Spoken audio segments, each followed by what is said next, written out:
Hello बच्चों, welcome back, welcome to Vedantu's math channel. How are you all?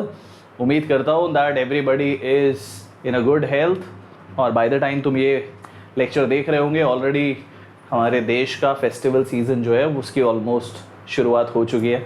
शुरुआत already पहले ही हो चुकी है, but because of the Ganesh Chaturthi, the festival, आज का ये जो सेशन है ये आप प्रीमियर्ड देख रहे हो, लाइव नहीं देख रहे हो।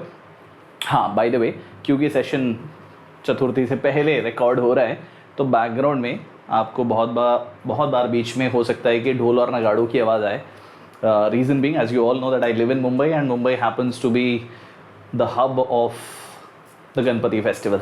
Anyway, so happy Ganesh Chaturthi to all of you guys. और वापस से स्वागत करता हूँ तुम सभी लोगों का हमारे इस सेशन में, जो कि है 12th स्टैंडर्ड के स्टूडेंट्स के लिए रेलिवेंट, या फिर जिन लोगों ने रिपीट करने का फैसला किया हुआ है अपने रिस्पेक्टिव कॉम्पिटिटिव एग्जामिनेशंस के लिए, उनके लिए भी रेलेवेंट है। और आज हम लोग करने जा रहे हैं lecture number 5 of ray optics, है ना। तो ऑलरेडी हमारी जो रे ऑप्टिक्स की गाड़ी है वो reflection from plane mirror, reflection from circular, spherical, not circular, spherical mirror, और उसके बाद में refraction through plane surfaces, refraction through prism होते हुए फाइनली गाड़ी पहुंची है अब रिफ्रैक्शन थ्रू स्फेरिकल सर्फेसेस पे। ठीक है, तो आज का डिस्कशन जो है वहाँ पे हम स्फेरिकल सर्फेसेस का रिफ्रैक्शन स्टडी करेंगे, फिर कहानी को लेके जाएंगे लेंस मेकर्स फार्मूला के पास में, एंड इवेंचुअली बात करेंगे कॉम्बिनेशन ऑफ लेंसेज के बारे में, जहाँ पे हम पावर ऑफ लेंस का डिस्कशन भी करने वाले हैं। Okay everyone, so without any further delay शुरू करते हैं सेशन को। अगर तुम सब लोग मुझे सुन पा रहे हो, क्लियरली देख पा रहे हो तो वेरी गुड। इफ़ नॉट तो जो वीडियो की क्वालिटी है उसे 144 पिक्सल से इम्प्रूव करके कम से कम 320 या 360 होता है, तो वहाँ पे आप मूव कर लेना so that you can get to see the video relatively clearly. ठीक है बच्चों, तो चलो शुरू करते हैं। We can have you in the chat box anyway. Okay, so everyone, this is me. Before we begin, a quick introduction to people who are new on the channel. This is me, your Suri sir. I'm a BTech from IIT Bombay and you're Mogambo. Yes, students call me Mogambo on this channel because when you will crack the examinations that you guys are preparing for, फिर चाहे वो JEE का exam हो, NEET का exam हो, CUET हो, NDA का exam हो, या फिर तुम्हारे बोर्ड्स का एग्जामिनेशन हो, whenever you will do good in those examinations, Mogambo खुश होगा।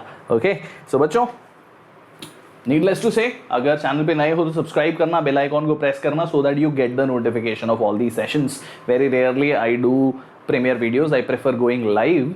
तो अनलाइक दिस वीडियो, बाकी के जो सेशंस आप लाइव होंगे उन सबका आपको नोटिफिकेशन आ जाएगा सो that you can attend the classes live exactly the way you would attend anyway.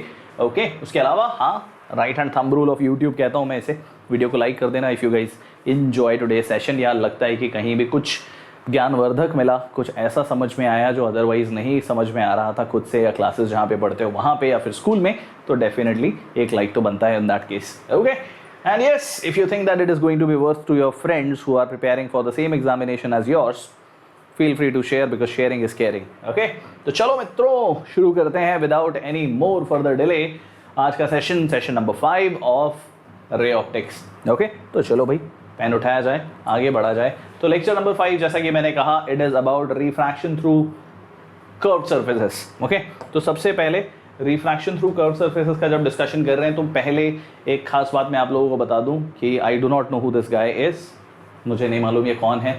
ठीक है, तो जो भी है अच्छा एक एक्सपेरिमेंट हमको करके दिखा रहे हैं थ्रू द लेंसेस। तो खास बात जो मैं तुम लोगों को बताना चाहता हूँ वो ये कि जो भी सरफेस हो, चाहे फिर वो प्लेन सरफेस हो, कर्व्ड सरफेस हो, प्रिज्म हो, the laws of refraction will still be obeyed. And when I say laws of refraction, उसमें सबसे बड़ा लॉ जो हम लोग पढ़ के आ रहे हैं दैट इज स्नेल्स लॉ, वो यहाँ पे भी वैलिड होगा। That means the product of mu and sine of angle in that medium, this value will always remain a constant. तो इसे हम बहुत बार यूज़ करने वाले हैं। और एक खास बात हम यहाँ पे देखेंगे कि हम लोग बहुत ही स्मॉल एंगल्स के साथ डील करते हैं जब हम लोग हमारे सिलेबस में चीज़ों को पढ़ रहे होते हैं, तो इसीलिए बहुत बार वो sine of i, sine of r जो है that will be used to convert i and r, और साइन आई और साइन ऑफ आर को हम आई और आर लिखेंगे using the approximation from trigonometry. जब एंगल छोटा होता है तो साइन थीटा की value almost equal to tan theta and almost equal to theta हो जाया करती है। ठीक है बच्चों, तो let's begin. As I said, the property will remain the same. Thank you so much uncle for giving us this beautiful animation. Okay, not animation but a visual. So everyone, बात करते हैं about refraction through plane surfaces. तो सबसे पहली बात तो अब light जो है वो किसी एक मीडियम से दूसरे मीडियम में जब ट्रैवल कर रही होगी तो अभी भी रिफ्रैक्टिव इंडाइसेस अलग अलग हो सकते हैं। एंड रिफ्रैक्टिव इंडेक्स जैसा कि मैंने तुम्हें पहले भी बताया, या तो म्यू से रिप्रेजेंट होगा या एन से रिप्रेजेंट होगा, दोनों से ही कंफर्टेबल रहना है हमें। ओके तो सबसे पहली बात, जब हम लोग बात कर रहे हैं थ्रू कर्व सर्फेसेस, तो curve surfaces are basically like coming from a circular part. तो एक इमेजिन करो एक स्फेरिकल बॉल है, ग्लास की बनी हुई है या किसी भी मटेरियल की बनी है जो रिफ्रैक्शन को ओबे कर सकता है। तो अगर मान लो कर्वेचर्स की बात करूं तो फ्रॉम दिस डायग्राम, ओके ऐसा लग रहा है कि ये एक वो इमेजिनरी स्फेयर हो सकता है जहां से ये कर्व सरफेस क्रिएट की गई है। ठीक है, पार्डन मी, मेरे सर्कल बनाने की एबिलिटी एक टॉडलर के जैसी है, इसीलिए। तो यहाँ पे आप देख सकते हो कि अगर ये इमेजिनरी वो स्फेरिकल सरफेस है जिसका कर्वेचर हमें दिखाई दे रहा है, तो उस कर्वेचर से भी हम पता लगा सकते हैं कि सेंटर कहाँ पे एग्जिस्ट करता है। तो centre of curvature is here. तो ये जो है बच्चों, यहाँ पे आप देख सकते हो कि ये एक कॉन्वेक्स टाइप ऑफ सरफेस है। लाइट जहाँ स्ट्राइक कर रही है वो कॉन्वेक्स सरफेस है, और अगर लाइट जहाँ स्ट्राइक कर रही है वो एक केव जैसी फॉर्मेशन है तो उसे हम कॉनकेव सरफेस भी बोल सकते हैं। तो दोनों ही केसेस में सेंटर ऑफ कर्वेचर डिफाइंड है। अगर हम इस लाइन की बात करें जो कि मेजरमेंट पॉइंट जिसे हम पोल कहते हैं उसको और सेंटर ऑफ कर्वेचर को ज्वाइन करते हुए जाती है, उस लाइन को हम कहते हैं प्रिंसिपल एक्सिस। ओके, पी जो है वो पोल है। Pole is basically the origin, बिल्कुल जैसा स्फेरिकल मिरर्स में हम लोगों ने बोला था, जहाँ से सारे डिस्टेंसेस मेजर होने वाले हैं। ठीक है, और उसके अलावा F1 और F2 जो आपको दिखाई दे रहे हैं, F1 और F2, ये बेसिकली फोकस हैं। अगर यहाँ पे बात करूँ तो एक्चुअली F2 हमारा प्रिंसिपल फोकस है, और वहाँ पे अगर हम लोग बात करें तो वहाँ भी F2 हमारा प्रिंसिपल फोकस है, जहाँ पे लाइट जब स्फेरिकल सरफेस पे पैरेलल आती है, इंसिडेंट होती है, तो आफ्टर दैट सारी लाइट रेज एक जगह कन्वर्ज हो जाती हैं, तो that converging point is the focus. और पोल से वहाँ तक की डिस्टेंस जो है वो फोकल लेंथ कहलाया करती है। और यहीं पे आज हम चूँकि ये स्फेरिकल मिरर्स में बात कर चुके हैं ऑलरेडी, तो जो फोकल लेंथ होती है वो half of radius of curvature होती है बच्चों। ठीक है, तो इसका डेरिवेशन करने की हमें ज़रूरत है नहीं, we already are aware about it, valid for spherical mirrors as well as spherical lenses.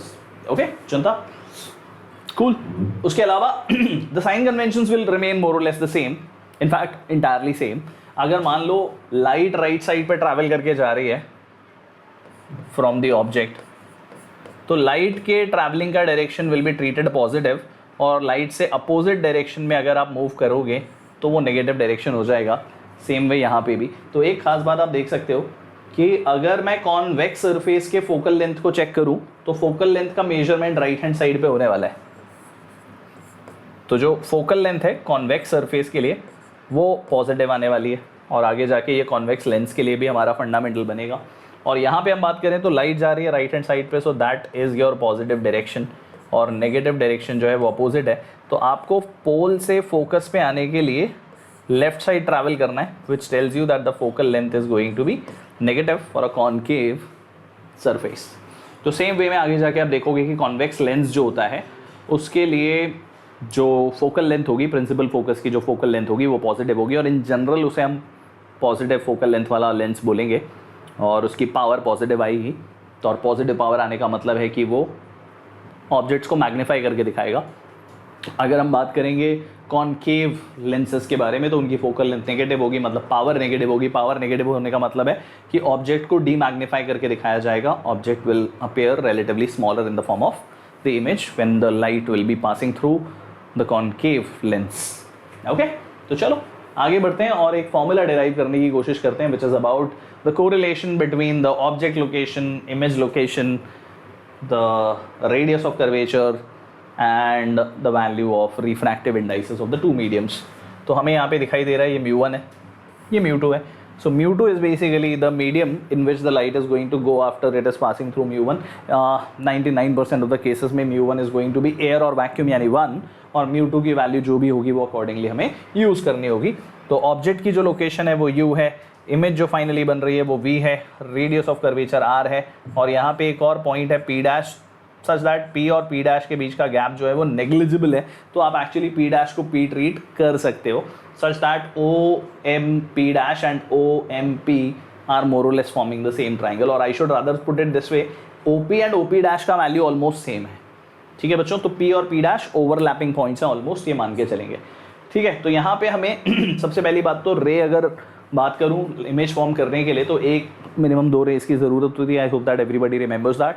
तो एक लाइट रे जा रही है प्रिंसिपल एक्सिस पे which is towards the normal only, ठीक है। अच्छा, सेंटर ऑफ कर्वेचर से पास होने वाली जो रेज होंगी वो हमेशा नॉर्मल ही कहलाएंगी, ये सब नॉर्मल रेज हैं, या rather I should say these are normals, है ना। तो कभी भी सेंटर से पास होने वाली कोई लाइन ज्वाइन कर दोगे अगर मिरर या लेंस की सरफेस से, तो वो हमेशा उसके लिए नॉर्मल की तरह ट्रीट होगी। तो वहाँ से हम एंगल ऑफ इंसिडेंस और रिफ्रैक्शन की बात कर सकते हैं।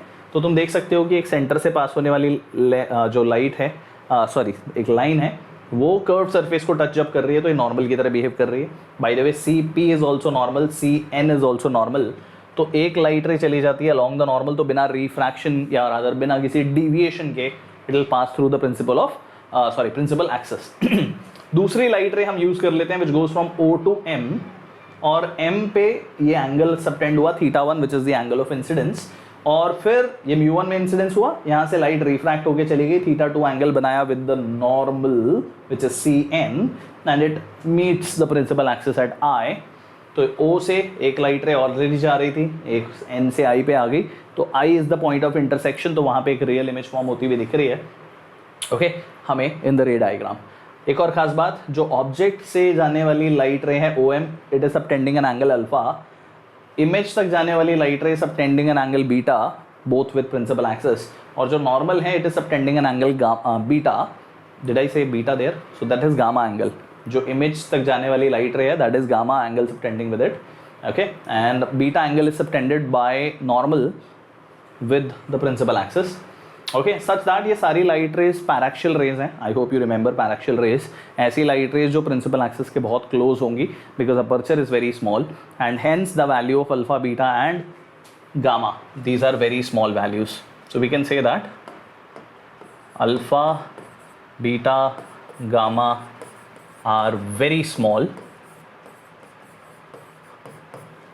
such that we can say that sine of alpha is almost equal to tan of alpha is almost equal to, अगर tan alpha की यहाँ से बात करूँ तो mp या mp dash दोनों एक ही चीज़ें मानी जाएंगी, divide by this op which is basically u, mp by u, okay।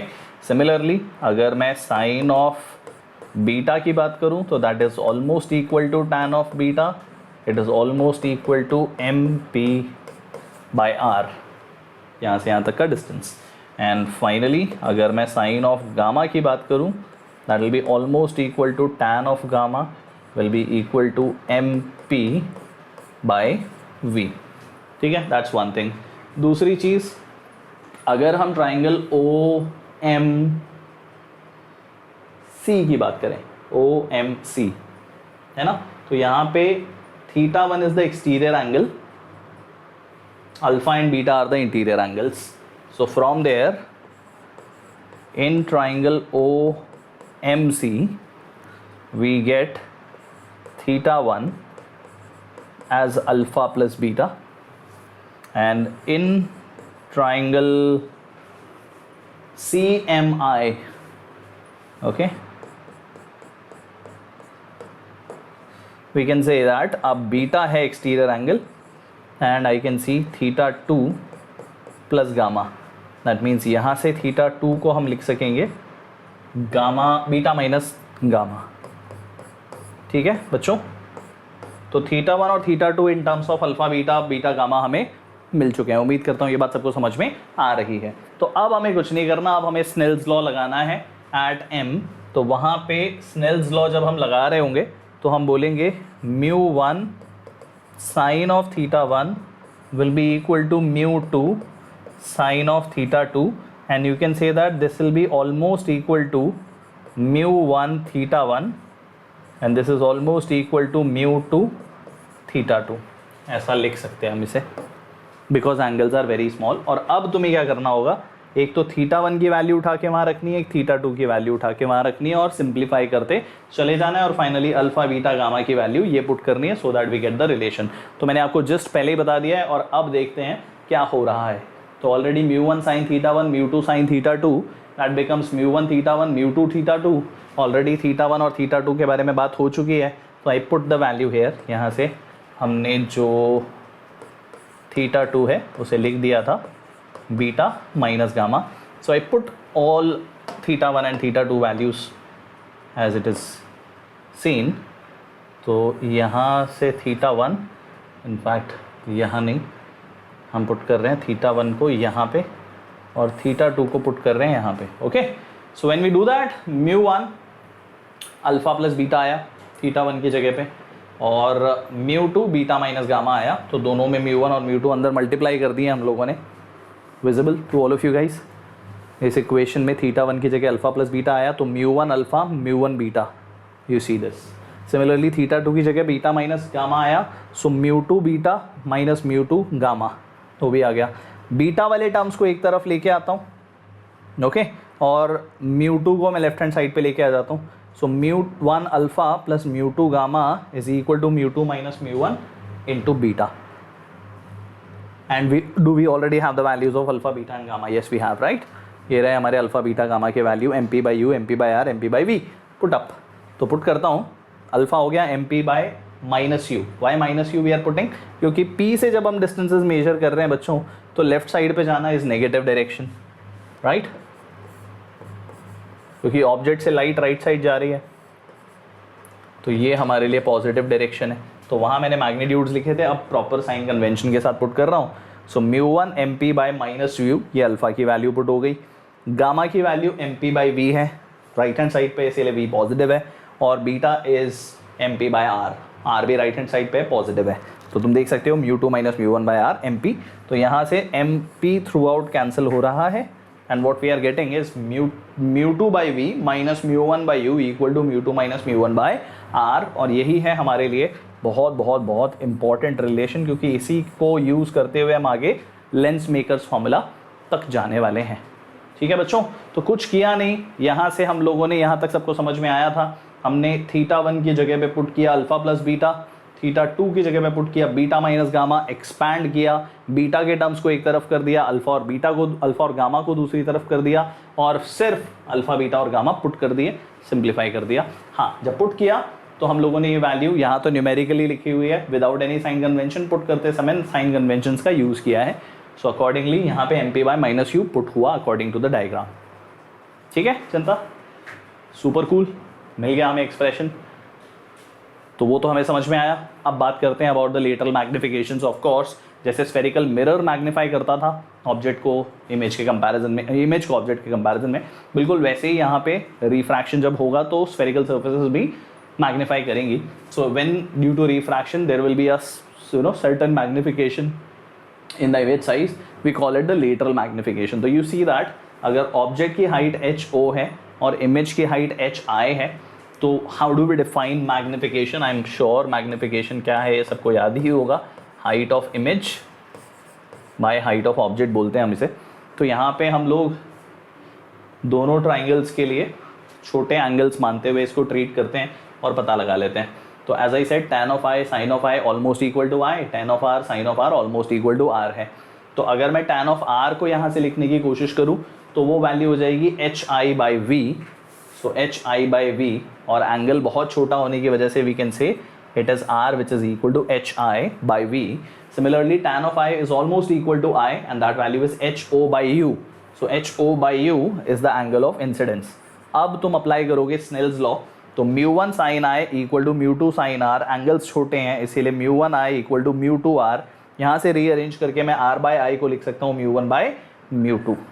ठीक है, तो फ्रॉम इक्वेशन 1, 2 एंड 3 अगर हम मैग्निफिकेशन को डिफाइन कर रहे हैं height of image by height of object, तो यहाँ से हाइट ऑफ इमेज को हम लिख सकते हैं v इंटू आर और r इंटू वी, जैसा हम पुट कर रहे हैं वैसा ही लिख देते हैं।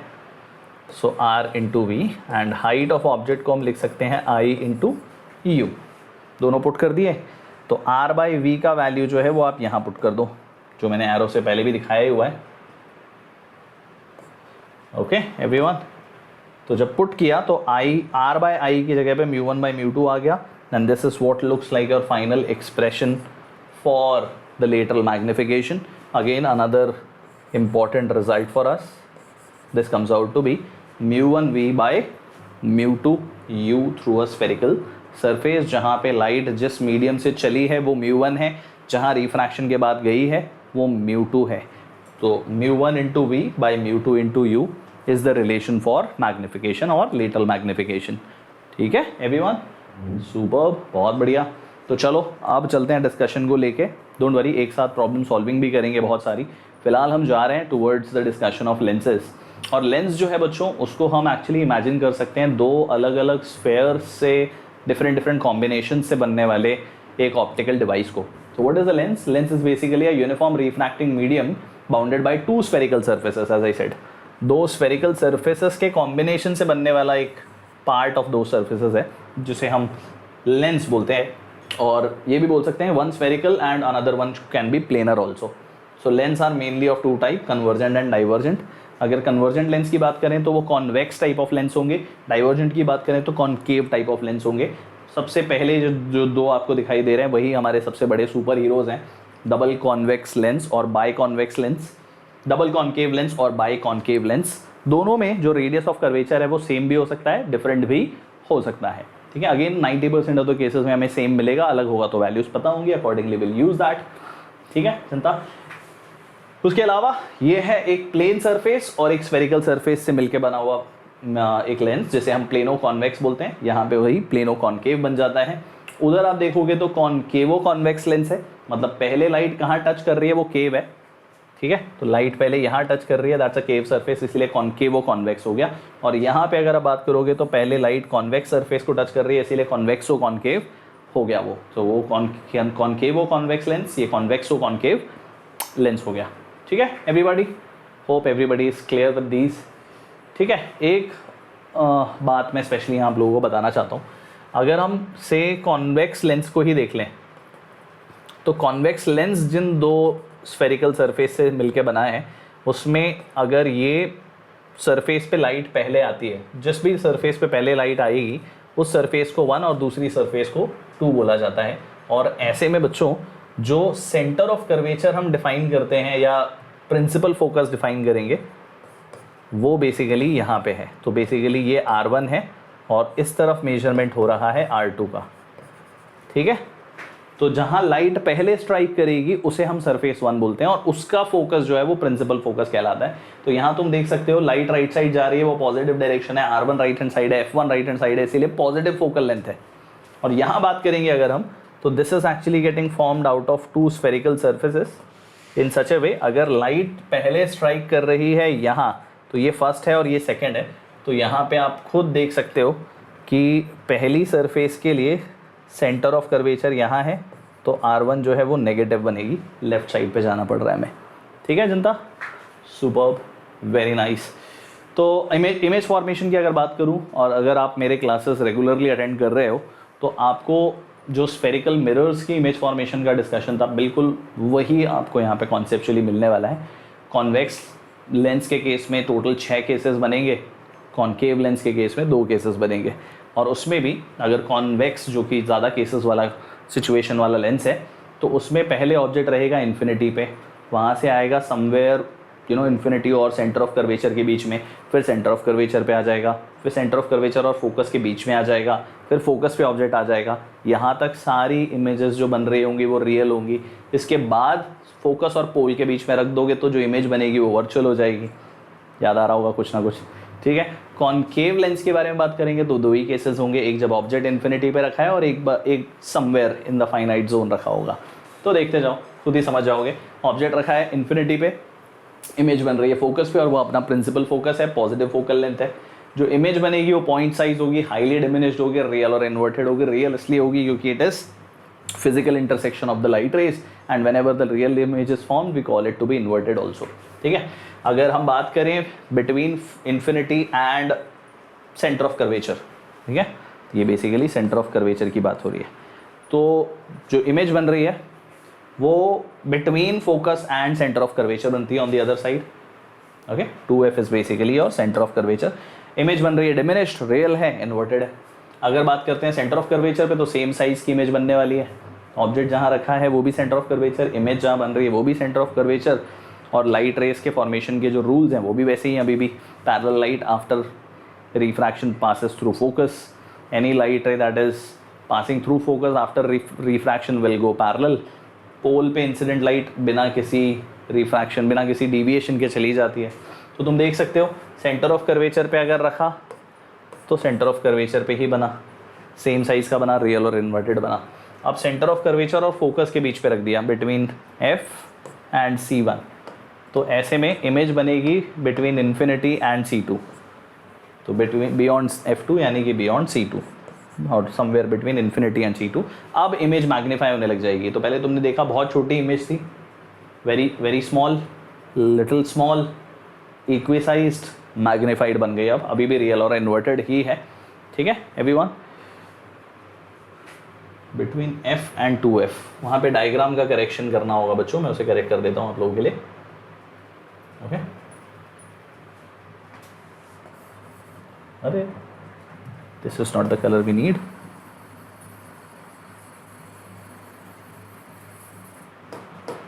ओके, तो इसका डायग्राम हम यहाँ बना लेते हैं, जहाँ पे ऑब्जेक्ट को हम रखने जा रहे हैं between focus and centre of curvature.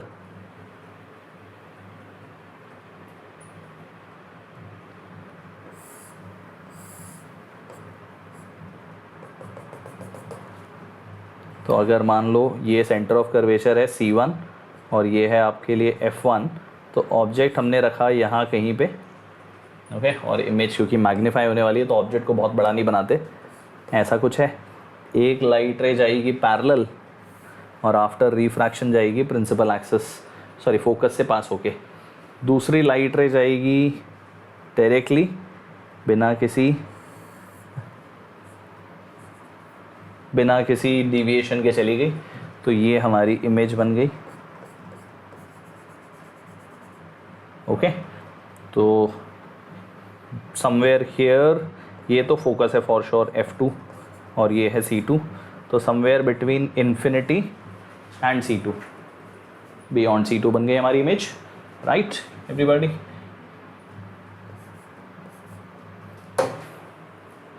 Okay, next one, जहाँ पे ऑब्जेक्ट इन फोकस पे रख दिया जाए तो after refraction the light raise will be formed at the infinity, right. और फाइनली सबसे स्पेशल केस हमारे लिए, जहाँ पे ऑब्जेक्ट को फोकस और पोल के बीच में रख दोगे तो वर्चुअल इमेज बनने वाली है, और वर्चुअल इमेज हमेशा इरेक्ट भी होती है। तो देख सकते हो on the same side as the object बन रही है, same side where the object is placed, so that's why you can see जो लाइट रेज हैं पहले पैरेलल गई, after refraction passes through focus, passes through the centre of the lens which is the pole, तो undeviated गई, दोनों light rays diverge हो रही हैं, तो पीछे की तरफ एक्सटेंड करना पड़ेगा, A dash B dash becomes your image, ठीक है जनता। तो बहुत ही you can say early classes वाला ही डिस्कशन है ये, तो इसीलिए बहुत ज़्यादा इस पर हम लोग हमारा समय यहाँ नहीं लगा रहे हैं, ताकि हम ज़्यादा समय क्वेश्चंस और प्रॉब्लम सॉल्विंग पे ले जाके दे सकें, ठीक है। Now coming to the concave lens. Concave lens में दो ही केसेस हैं, जब ऑब्जेक्ट इन्फिनिटी पे रखा हो या ऑब्जेक्ट फाइनाइट डिस्टेंस पे रखा हो। दोनों ही केसेस में इमेज बनने वाली है वर्चुअल एंड डायरेक्ट, और दोनों ही केसेस में डिमिनिश्ड बनती है। तो ऑफ कोर्स जब light ray coming from infinity है, ऑब्जेक्ट फोकस ऑब्जेक्ट इन्फिनिटी पे रखा हुआ है, तो उसकी इमेज जो है वो फोकस पे बनेगी, या it will appear to be forming at the focus, it will be diminished. यहाँ क्योंकि वर्चुअल बन रही है इसीलिए वो इरेक्ट भी होगी। तो light rays after refraction diverge हो गई हैं, तो they appear to be focusing at F1, so virtual and direct image point size very diminished. लेकिन अगर फाइनाइट डिस्टेंस पे आ गए तो इमेज जो बन रही है that is between focus and the centre diminished है, वर्चुअल है और इरेक्ट भी है, ठीक है एवरीवन। तो लाइट रेज का डायग्राम भी देख सकते हो। तो हमने कहीं तो बिफोर F1 रखा हुआ है, तो लाइट रेज जो जा रही हैं parallel, they go diverge, appear to pass through focus, one passes through the optical center, so these two are appearing to be forming at somewhere between F1 and optical center A dash B dash, okay सुबह। तो ये हैं हमारे lenses जिनसे बनती है image कुछ इस तरीके से। अब बात करते हैं सबसे important one of the key concepts of the discussion of ray optics, especially about the lens, and that is lens makers formula. As a name suggests बच्चों, कभी भी हमें कोई desired power का लेंस अगर डिज़ाइन करना है स्पेशली जो लोग मेरी तरह चश्मा पहनते हैं, हालांकि मेरा चश्मा तो पावर का नहीं है, this is only ultraviolet protection lens, लेकिन जिन लोगों को सच में विजन डिफेक्ट्स की वजह से चश्मे पहनने पड़ते हैं, उन लोगों को एक सर्टन पावर ऑफ लेंस की ज़रूरत पड़ती है। और कभी भी जब ऑप्टिशियन के पास जाते हैं तो वो एक फ्रेम में कुछ अलग अलग लेंसेस जिनकी अलग अलग पावर होती है वो लगा के चेक करते हैं कि आपको एक एडिशनल लेंस की जो ज़रूरत है उसकी पावर कितनी होनी चाहिए। तो जब उन्हें वो डिज़ायर्ड पावर मिलती है तो उस डिज़ायर्ड पावर के लिए एक डिज़ायर्ड शेप ऑफ लेंस बनाना पड़ता है जिसकी एक सर्टन रेडियस ऑफ कर्वेचर होगी। वो रेडियस ऑफ कर्वेचर की वैल्यू पता लगाने का जो फॉर्मूला है before trying hit and trial, actually pin pointedly बता पाने का जो तरीका है वो है लेंस मेकर्स फॉर्मूला। ठीक है, तो यहाँ पे हम वही पता लगाना चाहते हैं। तो आप देख सकते हो एक डायग्राम हमने कंसिडर किया है for a convex lens, but जो फाइनल एक्सप्रेशन आएगा वो कॉन्वेक्स और कॉन्केव दोनों लेंसेज के लिए वैलिड होगा for all the possible cases. Obviously जो फाइनल रिजल्ट आएगा उसमें जस्ट लाइक मिरर, हमें यहाँ भी साइन कन्वेंशंस को यूज़ करना होगा। तो अगर मान लो हमारे लिए ऑब्जेक्ट ओ पे रखा हुआ है, एक लाइट रे जाती है, एक तो प्रिंसिपल एक्सिस से चली गई, दूसरी लाइट रे जाती है और आफ्टर रिफ्रैक्शन इवेंचुअली आई पे कन्वर्ज होती है। बट अगर हम बात करें उसकी कितने रिफ्रैक्शन हुए तो डेफिनेटली 2 रिफ्रैक्शन के थ्रू वो सफ़र होती है। तो पहले रिफ्रैक्शन की इमेज जो है वो O1 पे फॉर्म होती है और दूसरे रिफ्रैक्शन की इमेज जो है उसके लिए ऑब्जेक्ट O1 है और इमेज I है। ठीक है बच्चों, तो what I am trying to say, for refraction 1 object is O, image is O1. Okay, and for refraction 2 object is O1 and image is I। मतलब ये पहले में ऑब्जेक्ट का डिस्टेंस u ट्रीट होगा, इमेज का डिस्टेंस v1 ट्रीट होगा और with sign convention put करेंगे तो -u और -v1 भी पुटअप होगा जब इवेंचुअली पुटअप किया जाएगा सॉल्विंग के दौरान। ठीक है, सिमिलरली फाइनल इमेज जो है वो v पे फॉर्म हो रही है। तो चलो अभी अभी जो हम लोगों ने रिजल्ट पता लगाया, ये जो हमने रिजल्ट पता लगाया था μ2 by v minus μ1 by u equal to μ2 minus μ1 by r, इसे यूज़ करते हैं फटाफट से और लेंस मेकर्स फॉर्मूला डिराइव करते हैं जल्दी। ओके, तो जनता लेट्स गो अहेड और बात करते हैं अबाउट द फर्स्ट रिफ्रैक्शन। तो उसके लिए μ2 by v1 minus μ1 by u equal to μ2 minus μ1 by r1। ठीक है, पहले वाले का रिजल्ट पहले रिफ्रैक्शन के लिए। दूसरे वाले के लिए अब आप देखोगे v1 will become the object distance and v will become the image distance. तो यहाँ पे अब आप देख सकते हो μ2 by v1। ठीक है, तो लाइट आफ्टर बिफोर रिफ्रैक्शन μ2 वाले लेंस की सरफेस को टच कर रही है, इसीलिए μ2 by v1 और यहाँ μ1 by v। तो μ1 by v minus μ2 by v1 equal to μ1 minus μ2 by r2। तो पहले वाले के लिए r1 रेडियस ऑफ कर्वेचर है, दूसरे के लिए r2 है।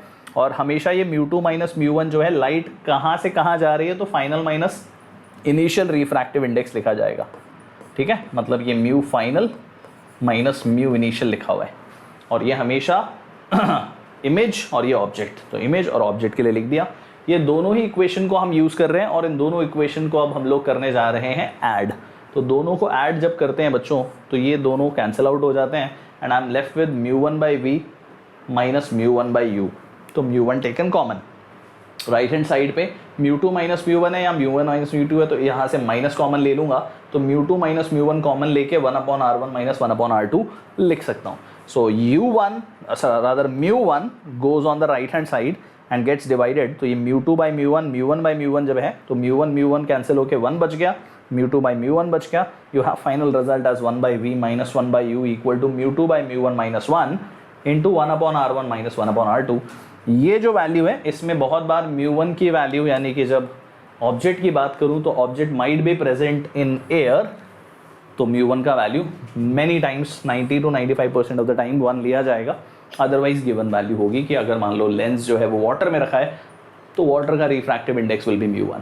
तो ज़्यादा बेहतर तरीका है याद रखने का जो हमने यहाँ पे लिखा हुआ है 1 upon v minus 1 upon u equal to mu two by mu one minus 1 upon R1 minus 1 upon R2। बहुत से बुक्स में आपको ये ऐसा भी लिखा हुआ दिखाई देगा।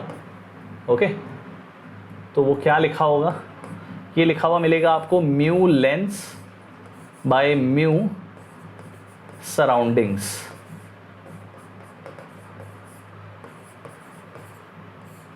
-1 into 1 upon R1 minus 1 upon R2। तो ऐसे भी याद रख सकते हो कि लेंस अपॉन सराउंडिंग लिखा जाता है ये, ठीक है। अगर बच्चों इनिशियली ऑब्जेक्ट इन्फिनिटी पे रखा होगा तो इमेज फाइनली फोकस पे बन रही होगी, तो यहाँ अगर मैं पुट करूँ तो 1 upon F minus 1 upon infinity will become 1 upon F. तो यही पूरा रिजल्ट बन गया। तो यहाँ जो हमें दोनों रिजल्ट दिखाई दे रहे हैं, these two results that you see, they both are called as the lens makers formula, क्योंकि यहाँ हमें focal length, desired focal length की वैल्यू मिल जाती है जो लेंस हमें यूज़ करना होता है। तो very important result right in front of you guys. If you want you can take a note और अ स्क्रीनशॉट क्विकली। 5 सेकेंड दे रहा हूँ।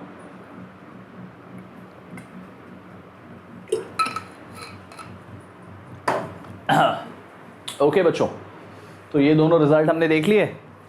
अगर दोनों को ही इक्वेट कर दिया जाए तो तुम देख सकते हो 1 upon F will become equal to 1 upon v minus 1 upon u. कुछ याद आता है मिरर फॉर्मूला स्फेरिकल मिरर्स के लिए? तो यहाँ पे भी वैसा सा दिखने वाला फॉर्मूला है, बट विद अ ट्विस्ट। वहाँ 1 upon v plus 1 upon u equal to 1 upon f था, यहाँ 1 upon v minus 1 upon u equal to 1 upon F है। And this is called as the lens formula, the second very important formula for lenses. पहला था lens makers formula, दूसरा है lens formula. याद रखना दोनों में डिफरेंस। ये वाले लेंस मेकर्स फॉर्मूलाज हैं, ये लेंस फॉर्मूला है, ठीक है। Cool, take a screenshot, counting till 5 4 3 2 and 1। Okay, तो यहाँ पे भी बात कर लेते हैं हम लोग अबाउट द मैग्निफिकेशन। अभी जो हम लोगों ने स्फेरिकल सर्फेसेस के लिए बात की थी, तो हमने वहाँ फॉर्मूला देखा था μ1 into v upon μ2 into u. यहाँ पे जो हमारा ऑब्जेक्ट है और जो हमारी इमेज है वो दोनों ही सेम मीडियम में फॉर्म हो रही है। लेंस के अंदर इमेज फॉर्म नहीं हो रही है जिसका रिफ्रैक्टिव इंडेक्स μ2 है। तो बेसिकली μ1 और μ2 की वैल्यू इक्वल हो गई। That means the final result for magnification is simply v by you goes without saying height of image by height of object, and this will be obviously put along with the sign convention। तो अगर इस पे आने की कोशिश करें तो एक छोटा सा डिटूर लेते हैं। हमें पता है कि 1 upon v minus 1 upon u equal to 1 upon F है। तो 1 upon v can be written as 1 upon F plus 1 upon u, right everyone. तो यहाँ से इसे अगर मैं थोड़ा सा और सिंप्लीफाई करूँ तो मैं इसे बना सकता हूँ u plus f by u into f, correct. तो that is equal to v comes out to be u f by u plus F, और उसे आप यहाँ पे पुट कर दोगे। So from there we can get magnification which is v by u. तो यहाँ से v बाई यू ही लिख दूँ क्या सीधा? एवरीवन लिख दें, चलो लिख देते हैं। So that my dear friends becomes f by u plus F, और इसको in terms of magnification arrange करना चाहता हूँ तो 1 upon m will be equal to u plus f by f which is u by f plus 1. That means u by f is equal to 1 upon m minus 1 or 1 minus m by m. That means focal length in terms of u comes out to be m into u upon 1 minus m. Okay, m into u upon 1 minus m। और आप same तरीके से अगर v को replace ना करके इसके u by v कर रहे होते, रिप्लेस कर रहे होते u को इन टर्म्स ऑफ v, तो आप यहाँ से 1 अपॉन u को लिख रहे होते 1 upon f, sorry 1/v minus 1/f और उसे रिप्लेस करते तो इवेंचुअली एक्सप्रेशन कुछ ऐसा बनता था। ठीक है everyone, so you got this. याद रखना है तो रख सकते हो, अगर नहीं भी रखा तो हमेशा पता लगा सकते हो। ठीक है जनता, again time for screenshot in 5 4 3 2 and 1। ठीक है, नाउ एक ही टॉपिक और बचा है, वो है about the discussion of power. So we all know that की power of a lens or a mirror is basically its ability to converge the light. So how quickly, how sharply the light is being converged is what we define as a very good power lens or a mirror. तो हम जितनी ज़्यादा focal length होगी वो देखेंगे उतना ही कम power है। तो पावर का जो अंडरस्टैंडिंग है that still remains the same, it is the reciprocal of the focal length. Important point is everyone, if we speak about convex lens, okay, the focal length is negative, therefore power is, sorry, focal length is positive, therefore power is also positive, okay। और याद रखना है focal length हमेशा metres में put होती है,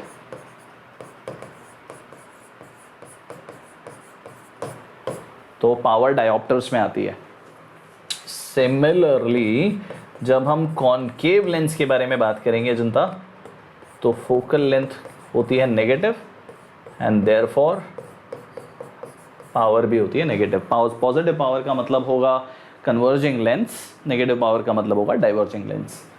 ठीक है एवरीबॉडी, अगर कॉम्बिनेशन ऑफ लेंसेज हो गए तो सिंपली पावर ऐड होती चली जाएंगी, P1 + P2 + P3 + P4, मतलब फोकल लेंथ रेसिप्रोकल में ऐड होती चली जाएगी 1/f1 1/f2 1/f3। Accordingly put करोगे कि पॉजिटिव फोकल लेंथ है या नेगेटिव फोकल लेंथ है, एंड अकॉर्डिंगली पावर भी पॉजिटिव नेगेटिव हुआ करेगी।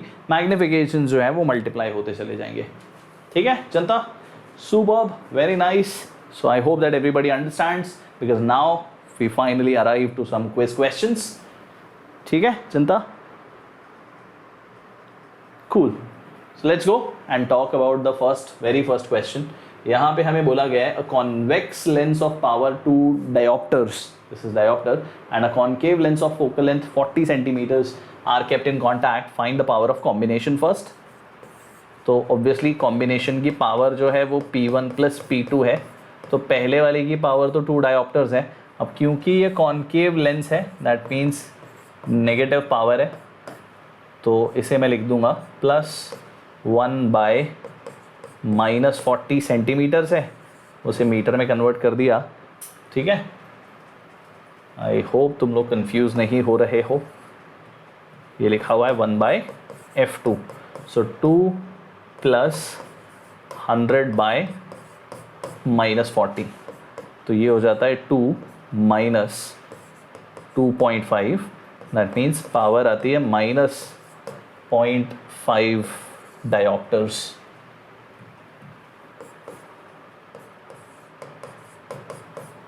Okay, that means option C और डी तो आंसर नहीं होने वाले। बी पार्ट में बोला था इक्विवेलेंट फोकल लेंथ, तो इक्विवेलेंट फोकल लेंथ जो है बच्चों 1/p होता है, विच इज़ ऑब्वियसली नेगेटिव। तो फोकल लेंथ नेगेटिव ए और बी में तो सिर्फ बी की है, तो आंसर तो ए का है, तो ऑप्शन तो ए आंसर करेक्ट होने वाला है।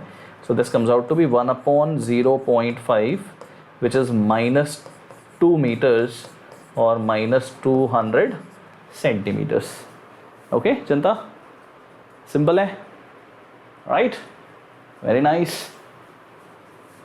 देख सकते हो एक बार वापस से ध्यान से। Okay cool, very nice. Okay, अगले क्वेश्चन पे आते हैं। नेक्स्ट क्वेश्चन जो है इसमें हमें बताया गया है कि we have a glass sphere whose refractive index is 1.5 with a radius of 15 centimeter has a tiny air bubble 5 centimeter above the center। तो ये 5 सेंटीमीटर पे एक एयर बबल हम लोगों को बोला गया है कि एग्जिस्ट करता है, ये एयर बबल है ओ।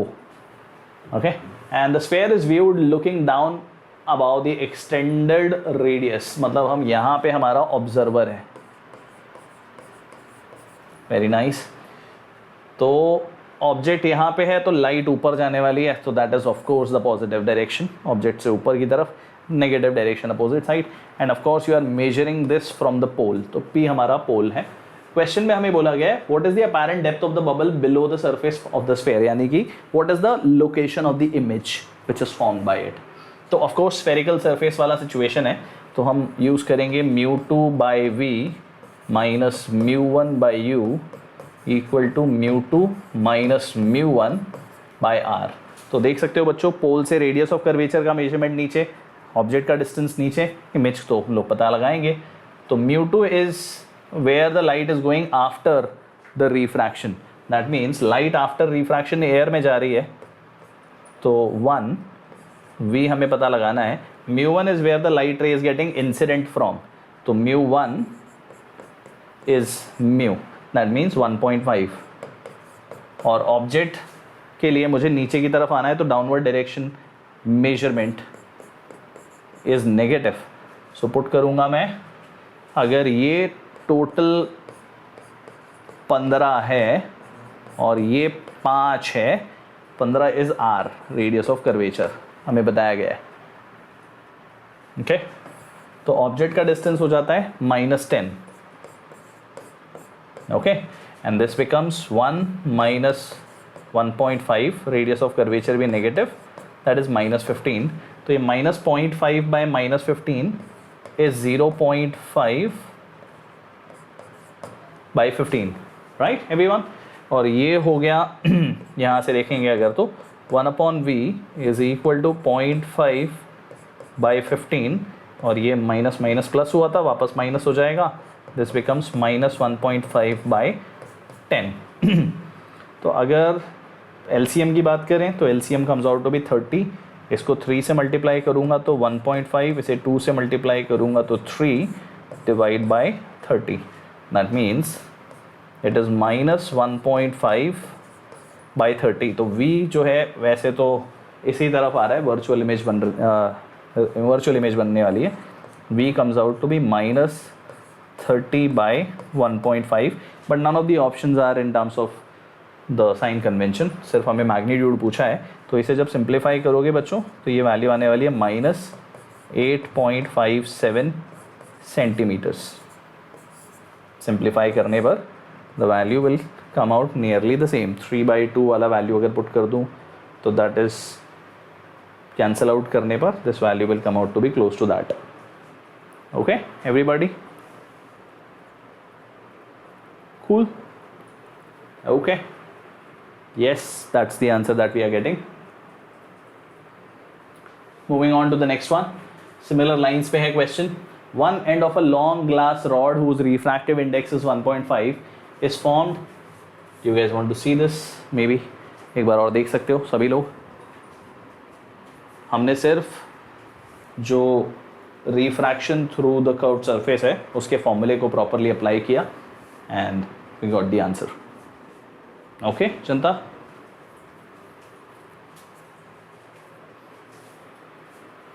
Okay.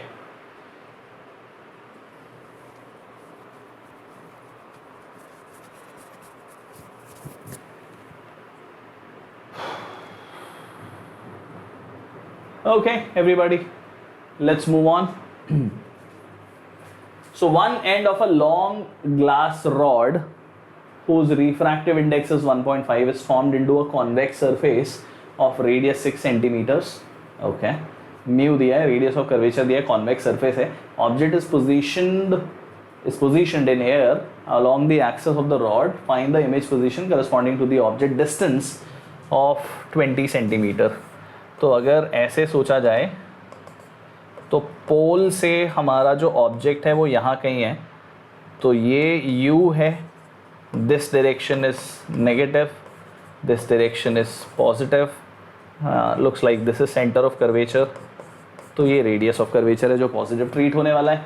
पुटअप कर देते हैं, वापस से फॉर्मूला रिवाइज हो जाएगा, μ2 by v minus μ1 by u is equal to μ2 minus μ1 by are.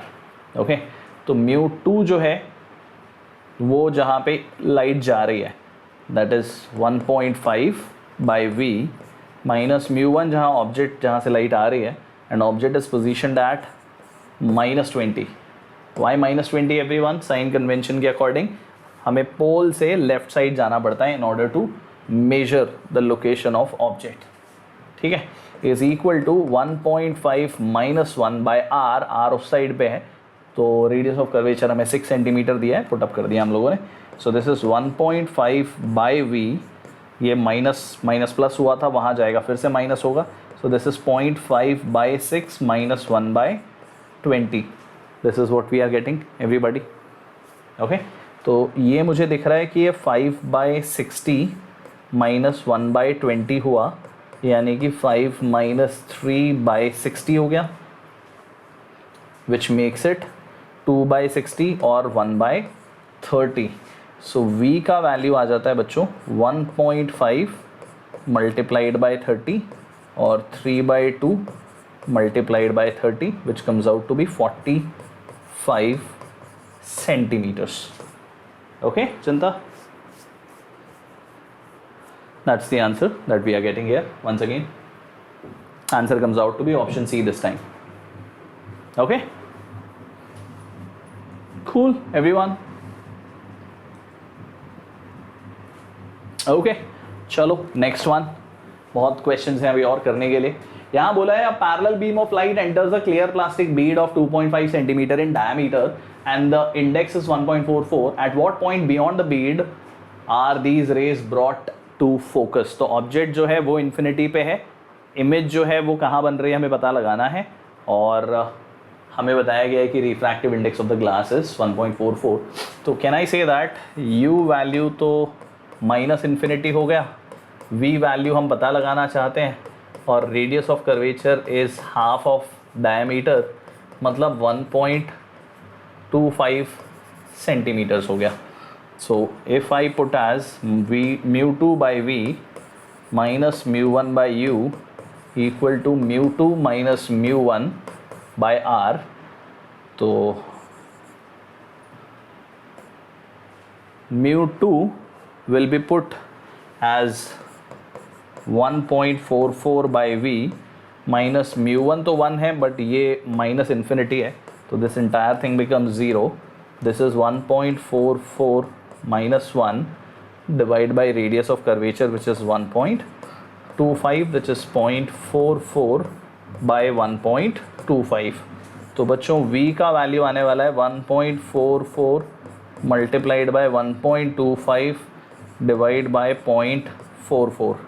Okay, so when we'll do the maths, this value will come out to be close to 4 centimeter. वैसे भी 1.25 is 5 by 4, तो इसको simplify करने जाओगे तो nearly the value comes out to be 4 centimeters. 4.09 के आसपास आता है शायद से value. You guys can check out. Okay, चिंता? Cool, बहुत बढ़िया है ना. रफली भी देखा जाए तो इसे अगर मैं 150 डिनोमिनेटर को 50 और ये 5/2 करता तो ये 3 टाइम्स जाता है, 15/2 7.5 टाइम्स चला जाता है. ठीक है, बहुत ज़्यादा अप्रॉक्सीमेशन कर दिया लगता है. ठीक है, so I have done the calculation earlier. 4.09 के आसपास ये वैल्यू आनी चाहिए. Okay, cool. अगला सवाल यहाँ बोला है a converging lens of focal length is 5 centimetre is place. Converging मतलब कॉन्वेक्स लेंस है, and this placed in contact with a diverging lens of focal length 10 centimetre. Find the combined focal length. तो ये easy लग रहा है हमें. 1/f equal to 1/f1 plus 1/f2 solve करना है. सो पहले वाले के लिए तो पॉजिटिव फोकल लेंथ है, दूसरे वाले के लिए नेगेटिव फोकल लेंथ है, तो ये हो जाता है 2 माइनस 1/10. 1/5 माइनस 1/10 है, तो ये 2/10 बना दिया, माइनस 1/10 हो गया, तो ये वैल्यू आ जाती है 1/10, विच मीन्स फोकल लेंथ का वैल्यू प्लस 10 सेंटीमीटर आता है. राइट एवरीवन, इजी था. आंसर इज ऑप्शन है. Very well. अगला क्वेश्चन भी देख लेते हैं. हमें बोला गया है कि हमें पता लगाना है focal length of the system shown in the figure from left hand side. तो अगर वहाँ से लाइट रे आ रही है तो हमें सॉल्व करना है for this lens which is a plano convex lens. तो यहाँ पे हम बोल सकते हैं 1 upon focal length which we have to find out is mu lens by mu surrounding -1 into 1 upon r1 minus 1 upon r2. तो mu for lens is 1.5, जिसे हम 3/2 लिख देते हैं. mu for surrounding बोला गया है 2, ये हुआ -1. ठीक है जनता. सेकेंडली आप ये देखोगे कि पहले वाले का रेडियस ऑफ कर्वेचर r है जो 40 सेंटीमीटर है, दूसरे वाले का इनफाइनाइट है, तो ये हुआ 1/40. लाइट इधर से आ रही है, ये positive direction. Centre of curvature for first surface is also right hand side, तो पॉजिटिव r1 है. r2 तो इन्फिनिटी हो गया, so -1/∞, actually minus infinity, but overall value 0 हो जाती है.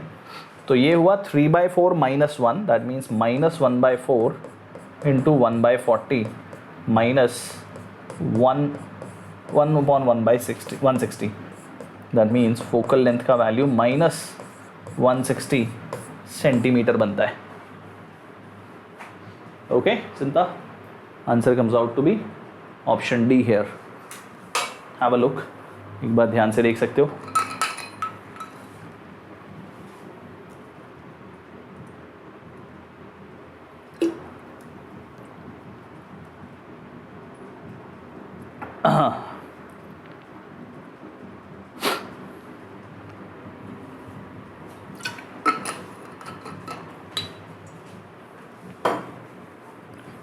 Okay, let's move on to the next one. ये सबसे बढ़िया क्वेश्चंस में से एक है. यहाँ बोला है focal length of a convex lens in air is 10 centimetre. We have to find the focal length in water. Glass का रिफ्रैक्टिव इंडेक्स और वाटर का रिफ्रैक्टिव इंडेक्स हमें दिया गया है. ठीक है, तो अगर मैं पहले एयर में बात करूं तो 1 upon focal length of the lens in air is 1/10, क्योंकि कॉन्वेक्स है इसीलिए positive focal length, is equal to mu for the glass by mu for air minus 1 by r1 minus 1 by r2. तो यहाँ से 1/10 equal to mu for glass is 3/2, mu for air is 1, and this is 1 by r1 minus 1 by r2. तो ये value हो जाती है half into 1 by r1 minus 1 by r2. तो आप देख सकते हो 2 इसे कैंसिल करता है 5 times, that means 1 by r1 minus 1 by r2, ये वैल्यू आती है 1/5. इसकी ज़रूरत हमें पड़ेगी जब हम लोग लेके जाएंगे अब लेंस के डिस्कशन को इन वाटर. ठीक है, तो जब हम वाटर में सॉल्व करते हैं, PTO means please turn over, which you will not. Next slide पे चले जाना है आपको. तो वापस से अब लिखूंगा 1/f water is mu for lens by mu for surroundings which is water. okay, तो यहाँ पे mu for glass लिखा था तो वैसा ही लिखना चाहिए मुझे. तो mu for glass by mu for water minus 1 upon r1 minus 1 upon r2. तो mu for glass is 3/2, 1 upon mu for water is 3/4 minus 1. ठीक है, बॉड मास गड़बड़ कर देगा हमारे साथ, तो ऐसा ही लिखते हैं 3/2 and this is 4/3 minus 1 and this value is 1/5. This is what we are writing from here. Okay, so we wrote ये वैल्यू बनती है 9/8 minus 1 into 1/5 और 1/8 into 1/5 और 1/40. तो focal length in water comes out to be 40 centimetres by comparing. ठीक है, तो पहले वाले से क्या किया, 1/r1 माइनस 1/r2 पता लगाया. 1/r1 माइनस 1/r2 की value is independent of the other factors, और उसे ही यूज़ किया हम लोगों ने जब हम लेंस को वाटर में यूज़ कर रहे हैं. तो so we get the answer as option D. Okay, moving on quickly to the next one. यहाँ बोला है find the distance of the image from a convex lens of focal length 20 centimetre if object is placed at a distance of 30 centimetre from the lens. Also find its magnification. तो image convex lens के लिए पता लगानी है जब object का distance भी 30 centimetre दिया हुआ है. तो 1/v minus 1/u is equal to 1 upon f, or we can say 1 upon v is 1 upon f plus 1 by u. तो focal length focal convex lens से तो पॉजिटिव है, while the object का लोकेशन इज नेगेटिव. ओके, तो ये बनता है 3 minus 2 by 60 और that's 1 by 60. That means image form हो रही है 60 centimetre right hand side of the lens पे. तो आंसर ए या बी में से एक होगा. सेकंड में बोला है magnification which is v by u, negative आएगा तो v का वैल्यू तो 60 है लेकिन ये -30 है, तो मैग्निफिकेशन आता है -2. That means answer is option B. Right everyone, देख सकते हो एक बार वापस से clearly. Okay, and now the next question, and this is going to be your homework problem.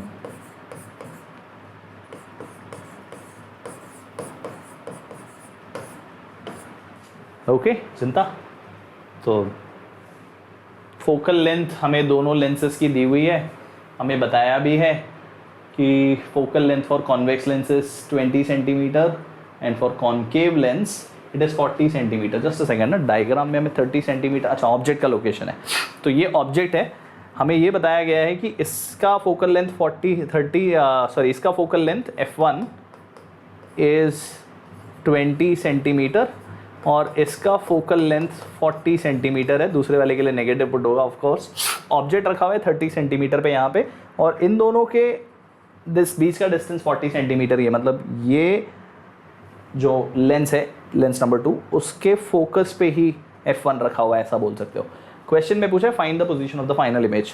तो बेसिकली इस ऑब्जेक्ट का पहले लेंस से रिफ्रैक्शन होकर जो इमेज मिलेगी उसका लोकेशन ट्रेस करना है, फिर उसका location with respect to second lens ढूंढना है जो कि ऑब्जेक्ट की तरह ट्रीट होगा, और फिर फाइनल इमेज की लोकेशन आपको पता लगानी है.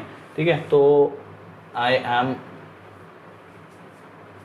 Not in a mood to tell you guys कि यहाँ पे इसका करेक्ट आंसर क्या है, क्योंकि अगली स्लाइड में शायद आपको दिखेगा. तो I will do just a quick hack. Hold on. Okay, just trying to hide the screen from you guys for a moment.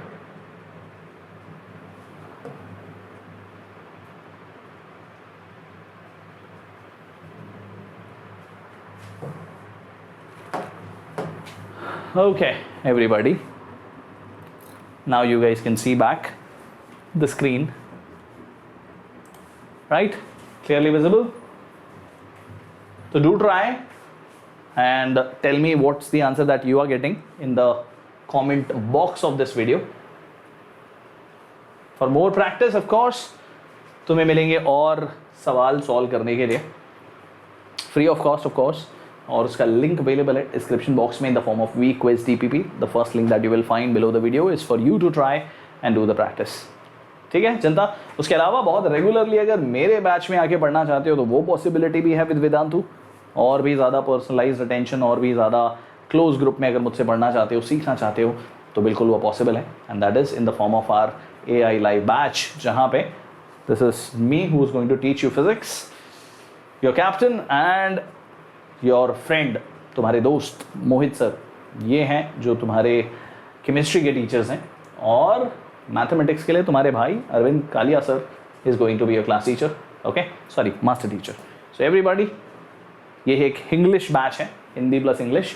उसका टाइम टेबल तुम्हारे सामने है. Already it has begun. You can join, do not delay, because this batch is available for you for just ₹8,100. पूरे course का fees है, जहाँ पे आपको 258 सेशंस के इंटरेक्टिव सेशन मिल रहे हैं.